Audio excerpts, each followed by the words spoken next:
Hey, what's up, YouTubers? Grant F here again. Just wanted to talk about the movie that I put in my last video that I stated I was going to review, which is Sinister, directed by Scott Derrickson. This was a very effective little movie. It says on here that it's from the producers of Paranormal Activity and Insidious. I wouldn't say it's as scary as Insidious. It's going to take a really scary flick to top that. Who knows? Maybe The Conjuring, James Wan's next movie will be scarier. I don't know, but Sinister. A lot of people compare this to Insidious, but it's a totally different film in tone and content. I would say, whereas Insidious is a lot more atmospheric and just creepy and just freaky. This is more just disturbing and just really, kind of a fucked up movie, especially the ending.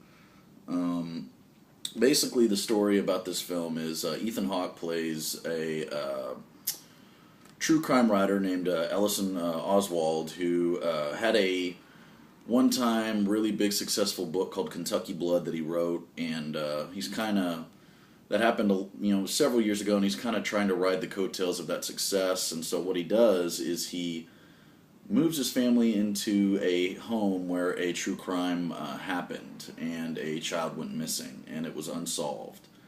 The family does not know about this. He kind of is like the world's worst, husband and father, but you kind of find out through the film later on, like, the reasons why he decided to do this, even though it is kind of screwed up that he did that. Yeah, it's more of like a investigative murder mystery, is what the film reminds me of. It's not really a haunted house ghost story like Insidious was or Paranormal Activity, but it is a really good horror film. Throughout the film, you kind of think that it's, maybe this is just a psychopath, a murderer that's on the loose and took the child. And then, throughout the film, Ellison, digs deeper and uncovers that it's probably not a human or one man that is committing these crimes, but some kind of supernatural entity. And I don't want to spoil it any further. I'm sure you guys have probably seen the trailers and are familiar with the name Bagul. But yeah, this was a decent film. The Blu-ray's pretty good quality. It's came out last year, 2012, so of course it's going to be top-notch quality and sound. This movie is it is effective. It is creepy. There are some parts where Ethan Hawke is watching these films. He finds this projector, this old Super 8 camera with all these old film reels, and finds all these murders. It's basically like these snuff films on all these canisters of film. And, the filmmakers really chose some really creative, disturbing ways. I say that creative as a positive, but really disturbing, screwed up ways to off the families in these different films that Ellison watches. And, I think that's probably where the film is most effective, is just watching those old stock films, going back to the 70s and the 60s and all this, and all these, prior families that were murdered at the hands of, don't want to spoil anything again, murdered at the hands of bleep. But, yeah, it has a really great twist at the end. I did not see it coming.